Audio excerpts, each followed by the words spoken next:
ఆ రోజు ఒక బ్రహ్మాండమైనటువంటి రాజ్యాంగాన్ని తయారు చేసినటువంటి సంగతిని కూడా ఒక్కసారి గుర్తు చేస్తున్నాను. చాలా మంది పెద్దలు చాలా సందర్భాల్లో చెప్తారు, రాజ్యాంగం ఎంత చెడ్డదైనా సరే అమలు చేసినటువంటి వ్యక్తి మంచివాడైతే రాజ్యాంగం చక్కగా ముందుకెళ్తుందని చెప్పి, పరిపాలన చక్కగా ముందుకెళ్తుందని.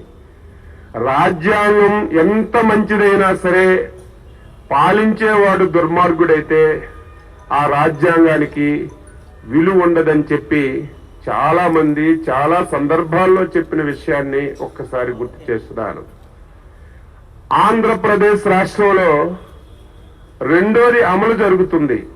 రాజ్యాంగం చాలా గొప్పదైనా సరే గత 5 సంవత్సరాల నుంచి ఈ రాష్ట్రంలో అమలు చేస్తున్నటువంటి వ్యక్తి దుర్మార్గుడు అవ్వడం వల్ల రాజ్యాంగానికి విలువలు లేకుండా పోయింది.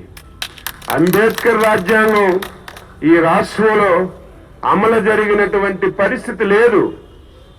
సొంత రాజ్యాంగాన్ని, రాజారెడ్డి రాజ్యాంగాన్ని సొంతంగా తయారు చేసుకుని ఈ రాష్ట్ర ప్రజానీకం మీద 5 సంవత్సరాలుగా ఏదో ఒక కులమైతే బాధపడొచ్చు, ఒక మతమైతే బాధపడొచ్చు, ఒక ప్రాంతమైతే బాధపడొచ్చు, ఒక వ్యక్తి అయితే బాధపడొచ్చు, ఒక దుర్మార్గమైనటువంటి వ్యక్తి చేతుల్లోకి ఈరోజు పాలన వెళ్లడం వల్ల, సొంత రాజ్యాంగాన్ని అమలు చేయడం వల్ల ఆంధ్రప్రదేశ్ లో 5 కోట్ల మంది ఈరోజు ఇబ్బందులు పడుతున్న విషయాన్ని ఈ సందర్భంగా గుర్తు చేస్తూ, తెలుగు ప్రజలారా, ఆంధ్రదేశ ప్రజలారా, మళ్లీ ఆంధ్రప్రదేశ్ రాష్ట్రంలో డాక్టర్ బిఆర్ అంబేద్కర్ రాసినటువంటి రాజ్యాంగాన్ని ప్రతి ఒక్క వ్యక్తి పొందాలంటే, ఆ రాజ్యాంగాన్ని ఈ రాష్ట్రంలో ఎటువంటి అరమరికలు లేకుండా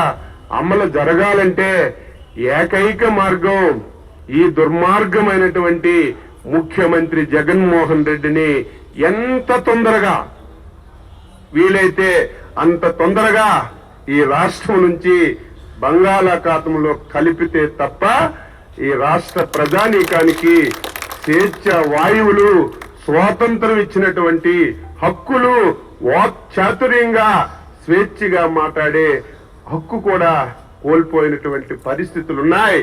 అందుకే ప్రజలందరూ కూడా ఆలోచన చేయమని ఈ సందర్భంగా పార్టీ తరఫున కోరుతూ, మరొకసారి దేశ విదేశాల్లో ఉన్న తెలుగు వారికి, ఈ రాష్ట్ర ప్రజానీకానికి రాష్ట్ర తెలుగుదేశం పార్టీ తరఫున మరొకసారి 75వ గణతంత్ర దినోత్సవ వేడుకలు తెలియజే